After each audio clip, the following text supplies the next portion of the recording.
Well,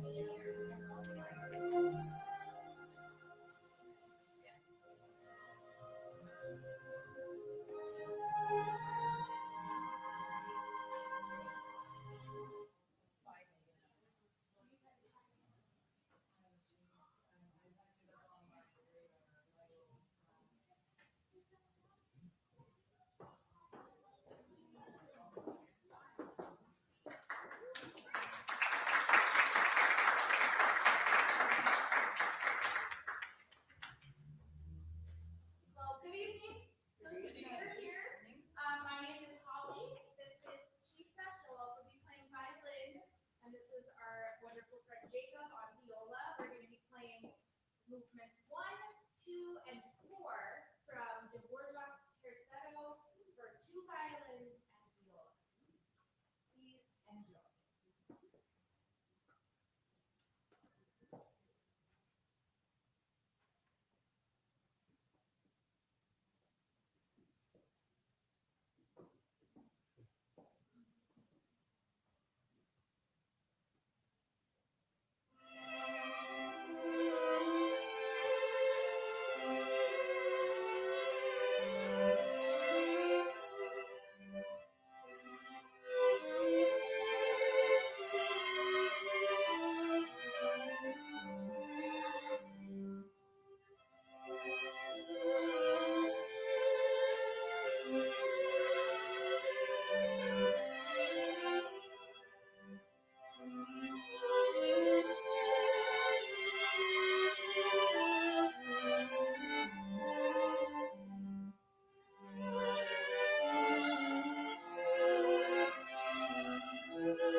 That was like 5 minutes. So round of applause for our AV and facilities team, because that was great.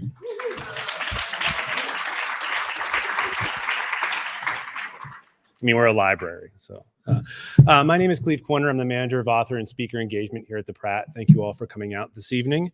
I also want to thank the BSO's chamber musicians that were just here. I hope you got a chance to hear them. They were amazing.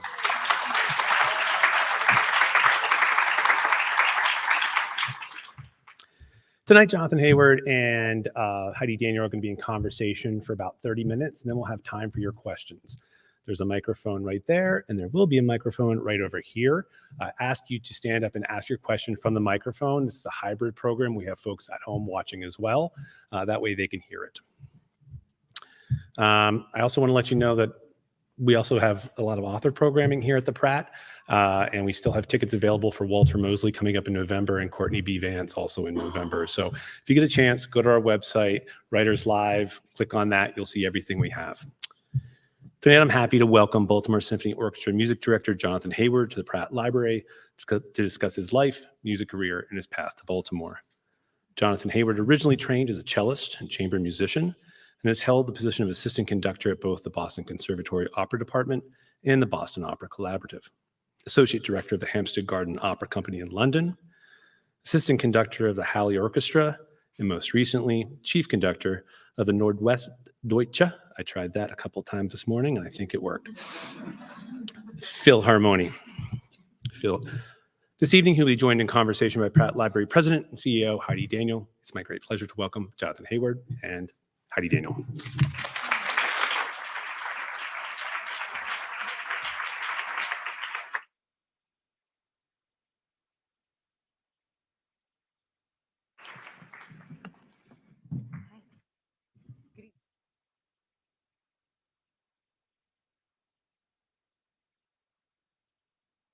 Difficult part of the program. Yeah, I'm.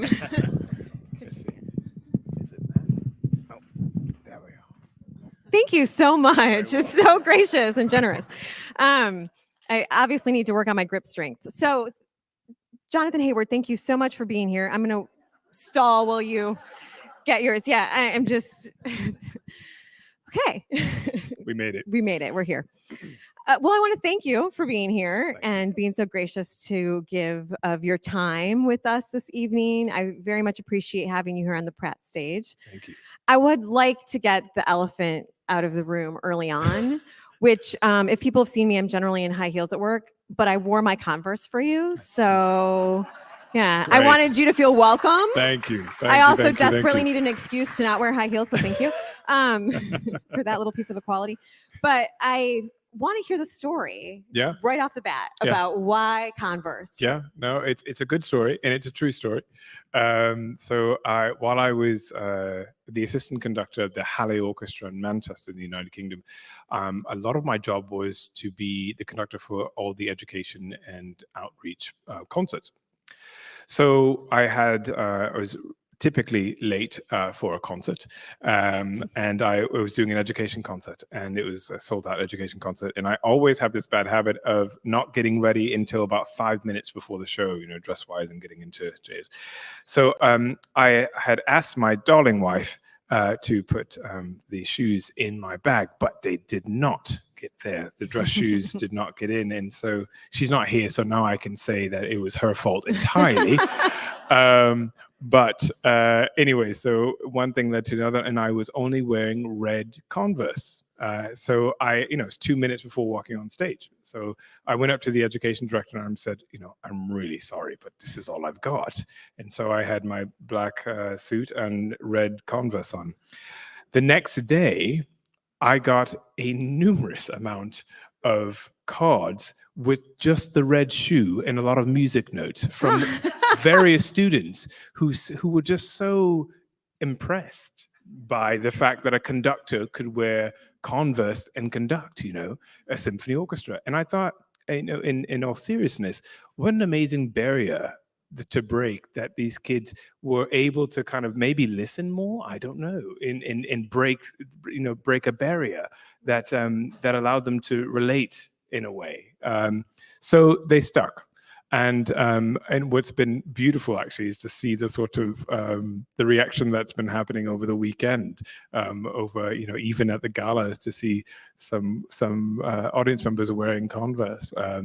It's just amazing to be able to break that wall, and that this idea of accessibility and relatability. So I just kept going on with it, and here we are. I love it. You're an incredible spokesperson for Converse, and well, if anyone's out there, sponsor us. No, we're working on it. But no, it's an amazing sort of. I'm trying to always think about these barriers, and so it's stuck. It's stuck. Yeah. And so I think removing that barrier, making you really relatable to a new audience. Do you think that it helped that your background, growing up in South Carolina, getting an instrument from an educator? Do you think your background, which I would love for you to talk a little bit about for us, has helped you think about how can you connect to that new generation, and how can you be more accessible? Yeah, no, I mean, I've always thought about this because I come from a family that loves music for sure, but none of them are musicians. Right. So I really came from that side of the world. It's very random in a lot of ways for me to be where I am today. And so I always have that side of the family. I always think, you're not people who are in this world. So how do we relate it? How do we relate this music, this beautiful, amazing art form to this, to all different types of worlds, and communities. And so I was always thinking about that, always fascinated about this, and how we can just become more relatable. So, I mean, yeah, it's sort of my life's work in a way to kind of think about that relatability. Yeah. So tell us about how you did get your start. You said your parents weren't musicians, they loved music, but how did you become a musician? Yeah, I mean, music was always in the house. My dad loved jazz, so there's a lot of Miles Davis, Coltrane. My mom was still is a rock and roller, so there was that. So there was very quiet, a mix, but no classical. So really, I owe my entire career, my love of the art form, to the public music school system in Charleston County School of the Arts, where I went to school. And that was because of the accessibility of being able to pick up a free instrument, have lessons at my middle school in 5th grade. And then I went, of course, on to the Charleston County School of the Arts, which was a 6 through 12 arts school, again, public school, that you had to audition for. And I mean, that was the start of my sort of career in classical music. And it was all because of the accessibility, which I really, like I said, owe my entire career to the Charleston County School District, really.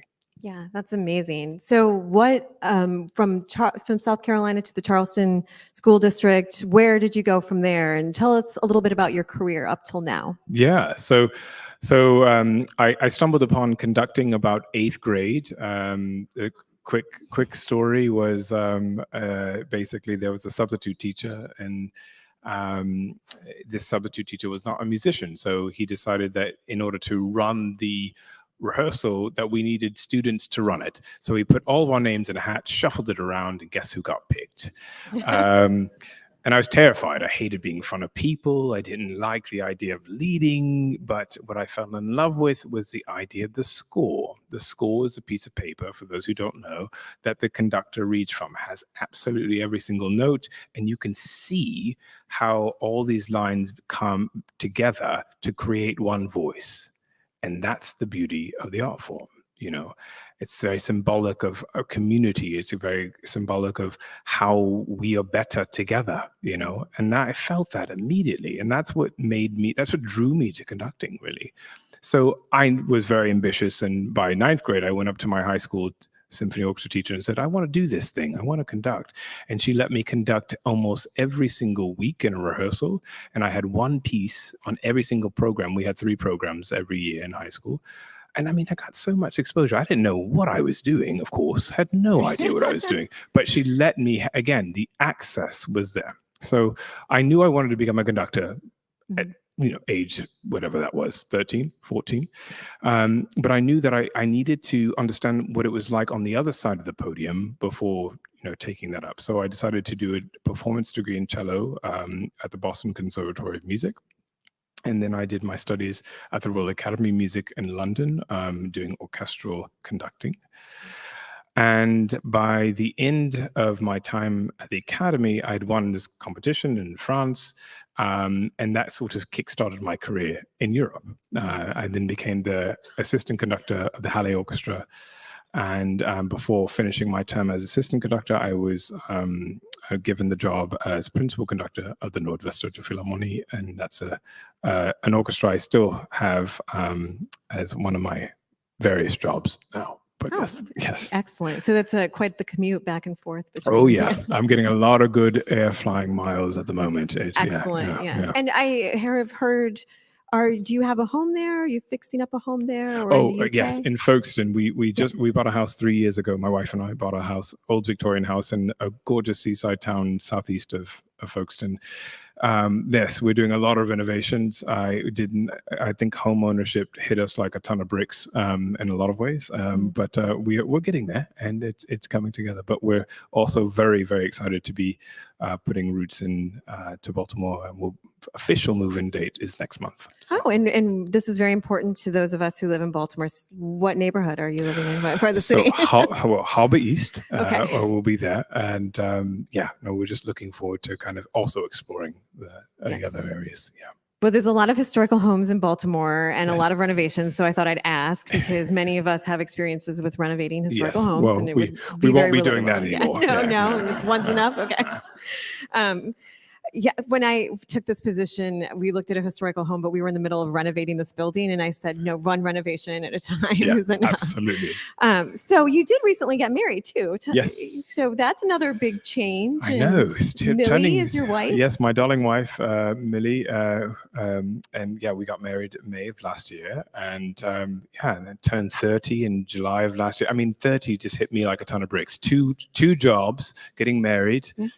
I did all the things really quickly. It was crazy. But it's been fun. It's been amazing. And she's an incredible support of everything that I do. And I certainly couldn't do what I do without her, for sure. Well, and really, if you get that Converse sponsorship, you need to thank her. Of course. It wouldn't have happened without her. Yeah, mistake. She would love to hear that. She would really love to. Well, I'm always on the side of, thank your spouse. So, so tell us a little bit about what it's been like. So you're coming to Baltimore. You are you're a history maker, right? You're the youngest, you're the first person of color to lead this orchestra. How is that for you right now? How is it feeling? It changes almost every day. There's a huge amount of responsibility that comes with that, of course. And what's been wonderful is that I felt really supported with that responsibility by the entire organization of the BSO. I mean, they have certainly just guided me through all this, as we transition into this new phase for the organization, for the orchestra.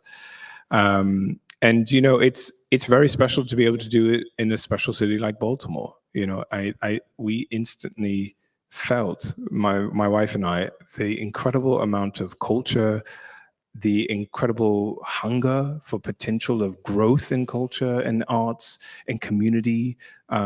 It's such a, then after the appointment, you felt that consistently because, people just kept coming up and, saying in the streets, welcome maestro. And, I can't walk around off a cathedral without someone saying hello and introducing. And I think that's such a testament to the power of sort of this amazing movement, this amazing historical moment, that I think the wonderful citizens of Baltimore really just authentically want and are excited about. And I think that's been an amazing feeling of support as we go through this very historic moment. Yeah, absolutely. And you at 14, 13, decided this is what I want to do. Yeah. And now here you are and people are saying, Hi, maestro. How is that for you? It's crazy. Yeah. I mean, it's funny because I went back to the Charleston County School of the Arts to give a talk Yeah. last year, and in the paper, the school paper, SOA Applause, School of the Arts Applause, when I first conducted when I was 14 years old in front of the entire school, they did an interview on me and they said, what do you want to be when you grow up? And I said, by the time in 20 years or whatever the case may be, I wanted to be a music director of a major symphony orchestra, major US symphony orchestra. And I put that in writing and someone showed it to me. And, it's to be able to have that dream and, also acknowledge that it took a village to get me here. Between my family, the amazing educators that gave me that accessibility,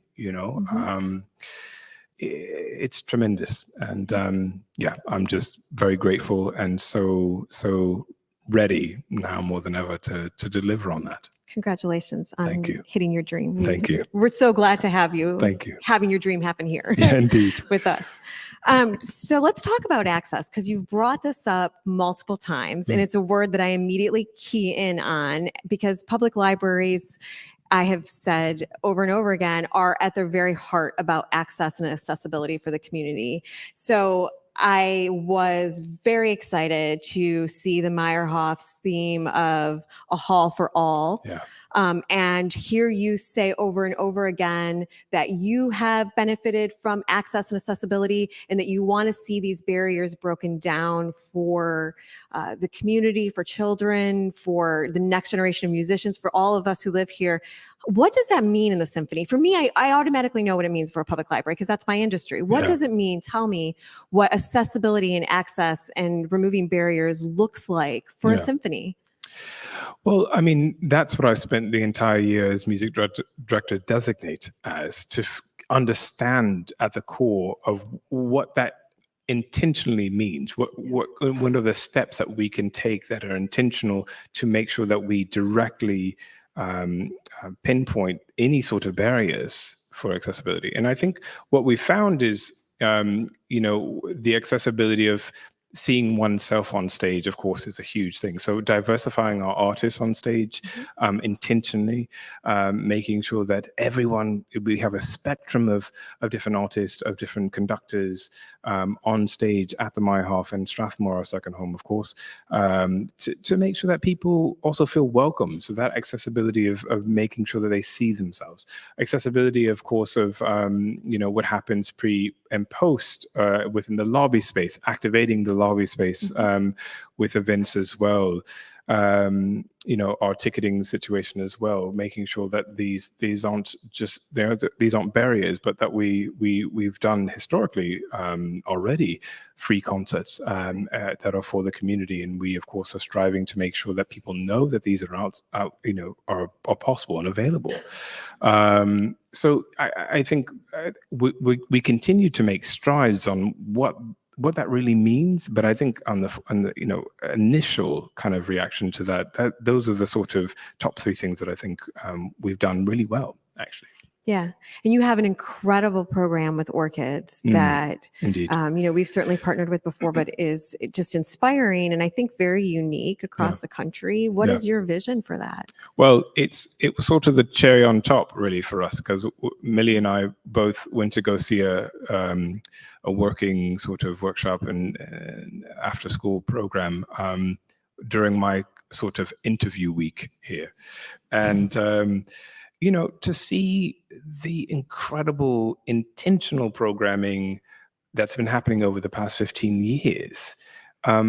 There's no program like it in the nation. I mean, there really isn't. And I think to be able to champion it and continue its growth, of course, is what I'm thinking about, and making sure that we also give them wonderful performance opportunities. The first time I believe that they ever performed all of them together was their 15-year celebration that just happened a few months back. And what a moving experience. At the beginning of the rehearsal, I told them, this is your home, this is your space, this is where you belong, and I think for me, that idea and messaging of belonging in a space for these kids who are just learning about the art form and the power of the art form is so important. You know, again, it was important in our BSO gala that we just had, having them side by side musicians, not just playing by themselves, but so they can feel being a part. Because I remember that, sitting side by side a professional orchestra. I mean, it's amazing. You'll never forget that. But giving them performance experience is something that I'm really, alongside our amazing director of education, just thinking about how we really give them that sort of experience is really, really important. So the growth, of course, but also the depth of experience is really important. Yeah, it's incredibly powerful for the next generation of musicians. Yeah. So how do you see that accessibility reaching out to folks who aren't currently interested in classic music? If I came to you and said, what does the Meyerhoff, what is the BSO, what does it look like in 5 years, 10 years? Yeah. What do you envision that looking like? Bigger crowds than the Orioles. No. Yeah. I just had a lovely, I don't know where he might be, but there he is. A lovely gentleman that came up to me during the reception and he said, that was more exciting than an Orioles game. And that's the best review I've ever gotten about a concert. But, you know, I think in all seriousness, this idea that we can be relatable. You know, the idea that we have to be relatable, we have to be intentional about our programming so that people feel excited about coming to the symphony. You know, what is the art form? Why go to a symphony? You know, this is something that I thought about a lot when I was in COVID, during COVID, when we all locked down because I didn't have anything else to think about. I mean, this idea of why, you know, why should people come to this? And the art form, for me, is one of community, is one of unity. You know, this idea that you can put anyone in this room, you know, whether you're, Democrat, Republican, whatever your belief systems are, faiths or anything, and just and be able to have this unity of enjoyment of the art form, you know, and the beauty of that. That's what I want to get to. You know, that's that sense of unity, that sense that people feel like they can have that sense of unity in our concert halls.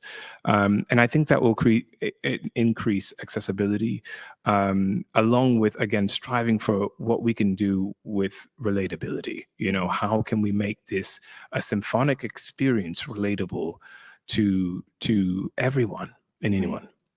Yeah, I think that's incredible. And I think bringing people together in that human experience is so unique to art forms like music and literature. Yeah. So I am very inspired by your vision and can't wait to see what's in store. Tell us a little bit about your upcoming season, and then we'll open it up to a Q&A to the audience.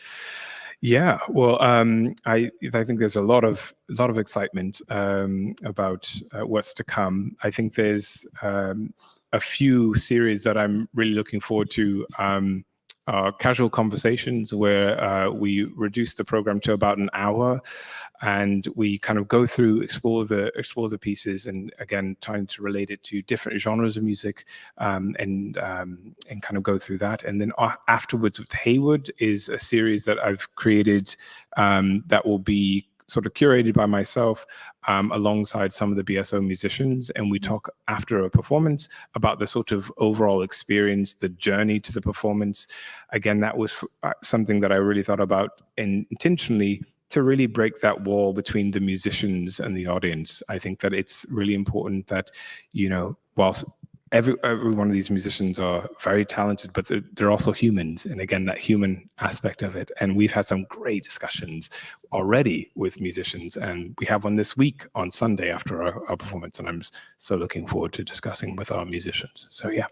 That's very exciting, and I can't wait for the season to happen. And really quickly, before we turn it over to the audience, I know that you've had a couple of other projects with New York City in the concert series in the summer. Do you want to talk a little bit about what that is? Yes, so I got another job last summer, and it was the music director of the Lincoln Center Summer Orchestra, and I'm so thrilled to be able to start there officially next summer. And I'll be there 5 weeks out of the summer, and again, we're sort of talking about a lot of the same things, intentionality, but of course it's a different place, and we have to adapt. And what I love is this idea of, as I did with my year as music director designate here in Baltimore, getting to know what the city needs from us as an orchestra and an arts organization. It's very young days for me in New York, but I'll be traveling there at the beginning of next week to start my journey over there as well. It's great because it's a quick Amtrak train, so it's lovely. It's wonderful. Great. But yeah. Fantastic. And I just have to say, your story, your presence, what you mean to us here in Baltimore. We're so happy to have you. So happy to have you leading our Baltimore Symphony Orchestra. And thank you again. Thank you. Thank you so much. All right.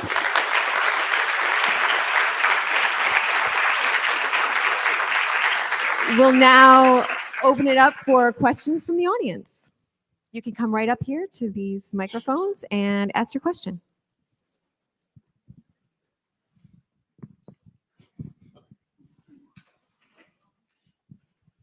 Hello, Maestro. Hello. Welcome. Thank you. I'm a video artist, and I live here in Baltimore, and I also teach at MICA. I attend the BSO several times every season, and I'm interested to know if there's any openness to the idea of sort of integrating some aspect of the visual art experience into the symphonic experience.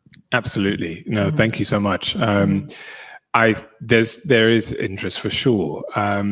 In general, with cross sort of art forms, being able to present that alongside our programming is something that we're certainly thinking about. So let's stay in touch, because that sounds like a wonderful idea, to be honest. That sounds great. Yeah. And I've also used symphonic work in my work as an artist. So I studied music myself, so I like to play with the form visually.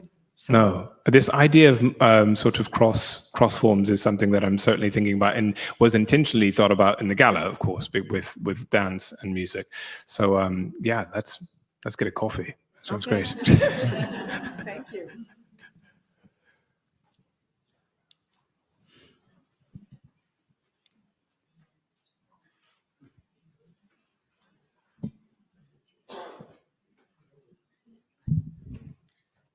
Hi, Maestro. Hello. Welcome to Baltimore. Thank you.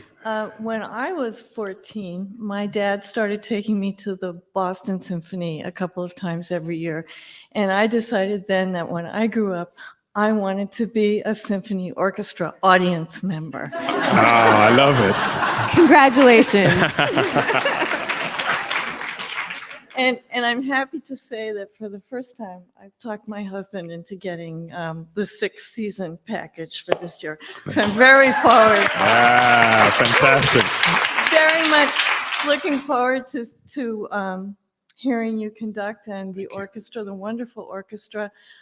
Boston is a wonderful place to hear music, but the Baltimore Symphony, the rapport with the audience is just amazing. And I think you will find that openness there. Yeah. And I'm really looking forward to seeing more people in the audience and mingling in the lobby and all of that. So good luck to you, and thank you. Thank you so much. Thank you. Thank you. Thank you. Thank you. Thank you. Thank you, by the way, for supporting the real BSO, the other one. Yeah. Two quick questions. First one is, which which symphony do you enjoy most? Which music do you really excite you that you love to conduct? Your hair gets all frizzy when you conduct it. I know it's probably a cliche to say, but whatever's on my desk, if I'm being honest. I mean, I love falling in love with whatever I have to work with, and I'm consistently programming to, sometimes 3 years ahead. But when I finally get to it, it's quite such a reward, because you've already thought about it so long ago. So then I get into it and I fall in love with it again. And so the task at hand is always to fall in love with what's in front of me immediately. That's great.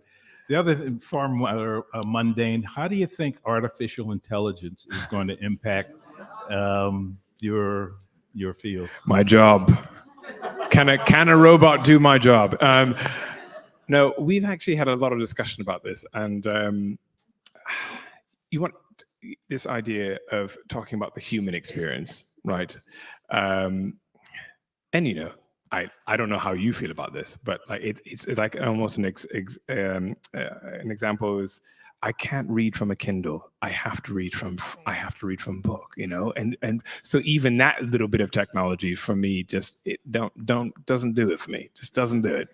But look, I think what's so beautiful about the arts and music is that it comes from humans and is received from humans. And so, look, can an AI robot play violin? Probably, absolutely. Will it impact you the same way? I don't think so. There's a human experience that comes from what we do.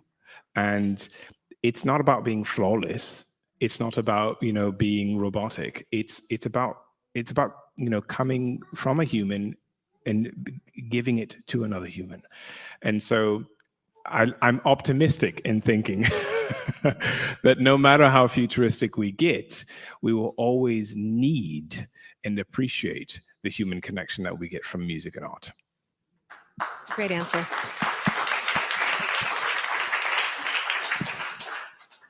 Hi, I'm wondering if you have programs planned to entice younger people. We have 2 teenage grandchildren who, when they're in my car and I have classical music on the radio, they sort of roll their eyes. That's grandma music. Yeah. And all they know is, their popular music. And I really have been trying to get them to appreciate classical music. And I'm sure you know how to do it much better than I do. Well, no, it's the age-old relatability question, isn't it? And I think for me, being able to really think about how we program music is very crucial and important. Mark, correct me if I'm wrong here, but I think the sort of most popular series that we have currently is the Fusion series, where I'm going to get these wrong, but I think, the idea of Steve Hackman, our fantastic conductor who comes in and does these programs, mashes up Beethoven to Beyonce, maybe, I can't remember, so it's always about mashing up, and relating the music of a well-known classical composer with a figure that young people do know, and it's one of the top-selling series that we have in the BSO. So I'm very proud of that series. I know that we're expanding upon that series, and again, that just reaches out to relatability. But I'd go so far as to also say that we're still thinking about that through line and excitement that can happen in the classical regular series, and I'm really thinking about how we make sure that there's always a through line in our programming, so it doesn't feel like when you're listening to the opener, you're understanding what's to come. A great example is this week's repertoire, which has James Lees III, a fantastic Baltimore-based composer, reflecting upon the Dvorak's Ninth Symphony, and he calls it Americana. And it's this through line that he's writing a response to Dvorak 9. Again, I think with through lines there'll be much more storytelling. Much more storytelling is interesting, So that, I hope that answers your question. Yes, but speaking of your emphasis on accessibility, I think you're such an engaging speaker, and I think that, I know that community access is so important to you, and I think that teenage grandchildren would respond. So thank you. Oh, thank you. Welcome to Baltimore. Thank you. Thank you. Are you and the symphony thinking about commissioning any new work? And if so, what are some of the things that you look for and think about in commissioning new work? Thank you. It's a huge part of our role as the largest art organization really in Maryland, that we have to make sure that we progress the canon and continue the canon. And so I'm very thrilled and excited that most of what we're thinking about currently actually has to do with Baltimore. So the idea that James Lee III, who is a Baltimore-based composer, teaches at Morgan State, will be our composer in residence for 24-25 is a huge example of our intentionality and of how we really intentionally think about the new commissions. And we'll be commissioning him to write, I think I'm allowed to say this, but maybe I'm not, but don't tell anyone. We're doing a concerto for orchestra, and he's writing a piece for us. Based on our orchestra, but also, later on in this season, he's writing a fantastic piece that's based on the artwork of a fantastic artist at the BSA. So again, these connections within Baltimore. We're in discussions with another Baltimore-based composer about writing a symphony about Baltimore in general.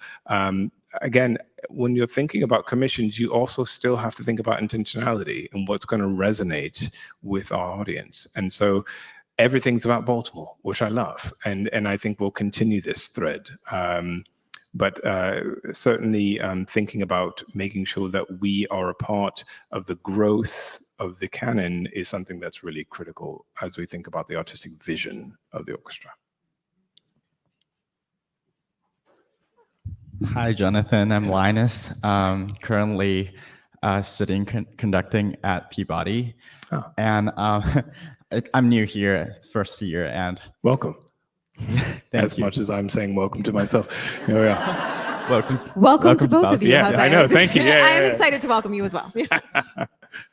Yeah, and the first time I hear you in a concert was actually last season. You were conducting in New York Philharmonic, and yes. It was really nice. And I know that you were being called like a sudden call. That last minute.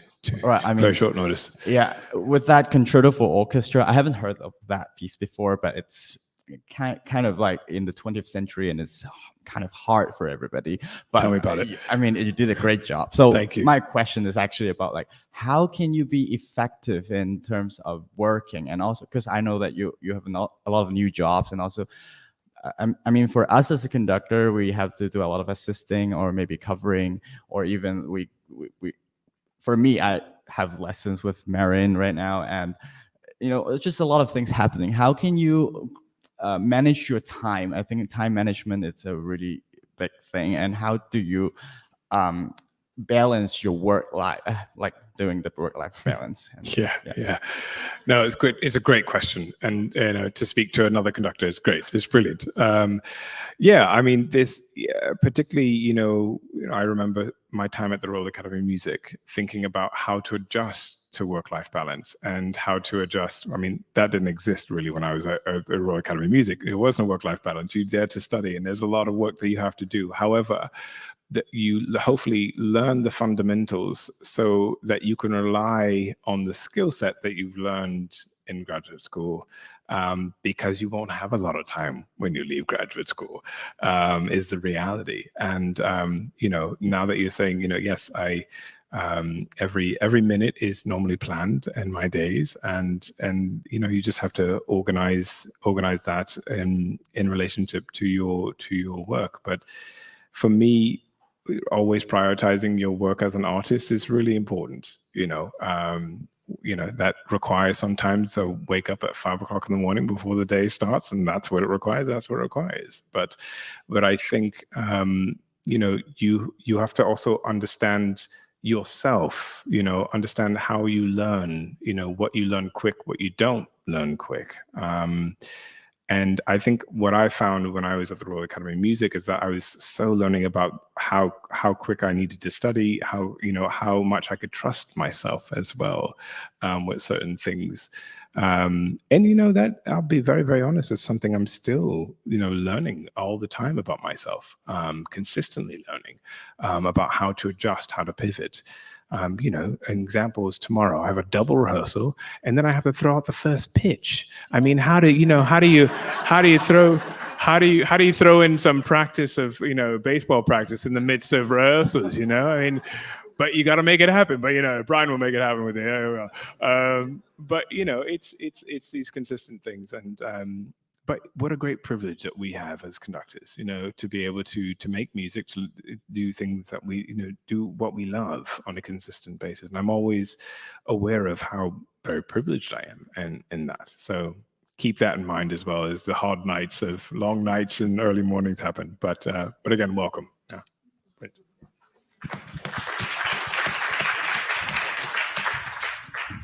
Hi, Maestro. Hello, hello. I'm Claire. Like my friend Linus, I just started studying orchestral conducting at Oh, Peabody with Marin.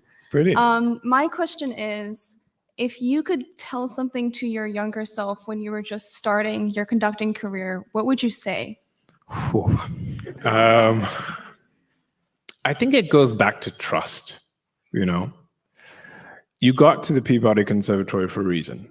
Yeah, you're there on your ability, both of you. You're there on your ability. You passed a number of tests and you've worked so hard beforehand to get to where you are. There's a lot of hard work that you still have to do, but also being able to trust in your ability to deliver is something that I think I really wish I told myself, because you can tie yourself up in knots about so many things, but the reality is that you're both great musicians because you're here at the fantastic Peabody Conservatory studying with Marin, and that counts for something, So when the going gets tough and you don't have as much study time, which you'll get there, believe me, I'm sure, if you're not already there now, then trust yourself, trust in your ability, because you'll be surprised what happens when you just let it go and are free and with the musicians and collaborating in that sense. So trust. Thank you. Yeah.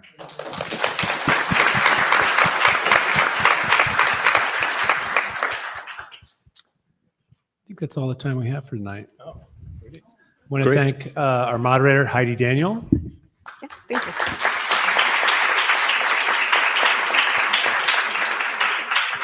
And I'd like to thank the Baltimore Symphony Orchestra's music director, Jonathon Heyward.